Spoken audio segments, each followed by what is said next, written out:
Hello everyone, welcome to apex learning point. आज हम MSN का अनोदर टॉपिक डिस्कस करने वाले हैं, दैट इज़ पेरिटोनाइटिस। इससे रिलेटेड इसकी definition, types, aetiology, pathophysiology, sign and symptom, diagnosis and then finally treatment discuss करेंगे। देखो, इसको डिस्कस करने से पहले अपन इसकी एनाटॉमी देख लेते हैं। एनाटॉमी में अपन क्या देखेंगे कि जो अपने पास एब्डोमिनल कैविटी है ना, उसकी जो लेयर होती है, मतलब उसकी जो कवरिंग होती है, उसको अपन बोलते हैं पेरिटोनियम। और पेरिटोनियम क्या एक सीरस मेम्ब्रेन है जो कि दो लेयर से मिलकर बनी होती है। एक तो होती है अपने पास पेराइटल, एक होती है अपने पास विसरल। पेराइटल लेयर क्या होती है, जो एब्डोमिनल की वॉल होती है उससे अटैच होती है, उसको तो अपन बोलते हैं पेराइटल। और जो एब्डोमिनल ऑर्गन है ना, उनकी जो कवरिंग होती है उसको अपन बोलेंगे विसरल। ठीक है। देन अब अपन देखते हैं कि जो पेराइटल यानी कि जैसे एब्डोमिनल ऑर्गन है और ये वॉल होती है, तो वॉल पे जो अटैच होगी वो तो अपने पास है पेराइटल, और ऑर्गन की जो कवरिंग होती है उनको अपन बोलते हैं विसरल लेयर। अब इन दोनों के बीच का जो स्पेस है उसको अपन बोलेंगे एब्डोमिनल कैविटी, जिसके अंदर फ्लूइड फिल होता है। और नॉर्मल जो फ्लूइड होता है वो होता है अपने पास 50 ml। ठीक है।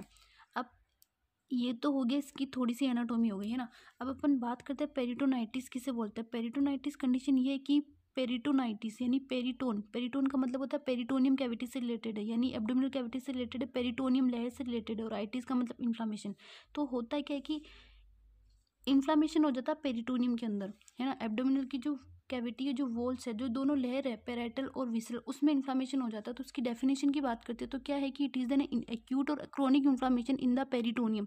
जो पेरिटोनियम है उसके अंदर एक्यूट यानी शॉर्ट ड्यूरेशन के लिए भी हो सकता है, और देन उसका ट्रीटमेंट नहीं होता वो क्रॉनिक में भी कन्वर्ट हो सकती है, लॉन्ग ड्यूरेशन में भी कन्वर्ट हो सकती है।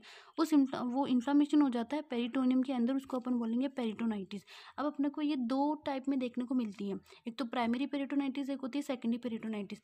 प्राइमरी पेरिटोनाइटिस किसे बोलेंगे, जो एसाइटिस की वजह से होती है। एसाइटिस किसे बोलते हैं, एसाइटिस का मतलब होता है कि एब्डोमिनल कैविटी के अंदर फ्लूइड, एक्सेस फ्लूइड जो एक्यूमुलेट हो जाता है, उस कंडीशन को बोलते हैं एसाइटिस। और एसाइटिस के बाद जो आने वाली कॉम्प्लिकेशन कंडीशन होगी, उसकी वजह से जो पेरिटोनियम लेयर के अंदर जो इन्फ्लामेशन होता है उसको अपन बोलते हैं प्राइमरी पेरिटोनाइटिस। सेकेंडरी पेरिटोनाइटिस किसे बोलेंगे कि जब जो अपने पास एब्डोमिनल कैविटी है उसके अंदर जो ऑर्गन प्रेजेंट है, जैसे कि पैनक्रियास हो गया, अपेंडिसाइटिस हो गया, इनके अंदर कोई इन्फेक्शन प्रेजेंट है पहले से, उसके बाद जो इन्फेक्शन होता है, इन्फ्लामेशन होता है पेरिटोनियम से, मतलब स्प्रेड आउट हो जाएगा। अपेंडिक्स के अंदर अपने पास है ना, तो अपेंडिक्स से स्प्रेड आउट होके क्या जाएगा, वो पेरिटोनियम के अंदर पूरी में वो क्या कर देगा, इन्फ्लामेशन कॉज कर देगा।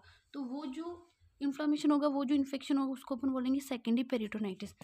देन हम नेक्स्ट डिस्कस करेंगे कि इसकी ईटियोलॉजी, कारण क्या क्या है, किस वजह से पेरिटोनाइटिस हो सकता है। तो वो बैक्टीरियल इन्फेक्शन की वजह से हो सकता है, फंगल इन्फेक्शन की वजह से हो सकता है। पैथोफिजियोलॉजी की बात करते हैं कि एक ऑर्गन है अगर अफेक्ट हो गया है ना, तो उसके बाद वो कैसे फंक्शन करेगा, डिजीज कंडीशन में ऑर्गन किस तरह से फंक्शन करेगा। तो होता है कि due to any aetiological factor, यानी कि ईटियोलॉजिकल फैक्टर कुछ भी हो, जैसे एसाइटिस हो गया, तो आगे वाली एसाइटिस किसको लीड करेगी, इन्फेक्शन कर देगी, किसमें, पेरिटोनियम कैविटी के अंदर क्या करेगी, इन्फेक्शन या फिर इन्फ्लामेशन को कॉज करेगी। फिर अगर उसका ट्रीटमेंट नहीं हुआ तो वहाँ पे पस का कलेक्शन होगा, उस कंडीशन को बोलते हैं एब्सेस ऑफ इन्फेक्शन। इन्फेक्शन की वजह से क्या हो गया, वहाँ पे पस का फॉर्मेशन हो गया, उसका ट्रीटमेंट नहीं किया तो स्प्रेड आउट होगा इन्फेक्शन। और इवन सीवियर केस के अंदर इसका भी ट्रीटमेंट नहीं हुआ, इन्फेक्शन पूरी बॉडी के अंदर फैल गया, ब्लड के अंदर फैल गया, जिसको अपन सेप्टिसेमिया बोलते हैं ना। तो इन केस सीवियर केस के अंदर क्या हो सकता है, पर्सन की डेथ भी हो सकती है। नेक्स्ट हम बात करेंगे साइन सिम्टम क्या होंगे। साइन सिम्टम क्या होंगे कि अपने पास जो एब्डोमिन पेन होगा, फीवर मतलब फीवर होगा, उस पेशेंट को चिल फीवर यानी कि वाइब्रेशन होके फिर फीवर होगा। वो जो पर्सन है थका हुआ महसूस करेगा, फटीक, नोजिया, उसको वॉमिट होगी, नोजिया वाली फीलिंग होगी, है ना। Passing less urine, passing less stool, मतलब उसको यूरिन भी मतलब कम पास आउट होगा, और उसकी गैस बढ़ेगी पेट में। मतलब ये साइन सिम्टम जो है वो पेशेंट जो अपने पास लेके आएगा। डायग्नोसिस अपन किस तरह से उससे डायग्नोस करेंगे कि पेरिटोनाइटिस है, तो उसके लिए हिस्ट्री कलेक्शन, फिजिकल एग्जामिनेशन के अलावा पेरिटोनियल फ्लूइड एनालिसिस करेंगे।